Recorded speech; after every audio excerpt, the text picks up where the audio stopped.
İndi deyəcəksiniz, bu qız bu boyda yaşıl soğanı neyniyir? Keçən dəfə Koreya mətbəx mədəniyyətinə aid kələmli kimçi eləmişdim. Bu dəfə yaşıl soğandan elədim. Soğanları yuyub yaxşıca quruduram. Sonra dəniz duzu ilə bol duzluyuram. Duz soğanın bütün suyunu çıxarır. Ona görə də bir gecə duzlu suda saxlayandan sonra soğan su verir. Belə ət kimi olur. Bu o deməkdir ki, növbəti mərhələyə hazırıq. Soğanları bol su ilə duruluyub quruduram. Keçirəm kimçinin püresini hazırlamağa. Baş soğan, sarımsaq, zəncəfil, kiçik krevetkanı blenderdan keçirib qoçucan pasta əlavə edirəm. Bu çox acıdır. Bişirdiyim qatı düyü suyuğunu da bu qarışıma əlavə edirəm. Qoçuqarı, yəni Koreya çili tozunu da qatıb yekunlaşdırıram.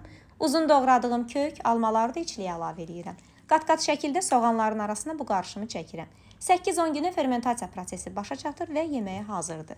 Kimçi güclü probiotikdir.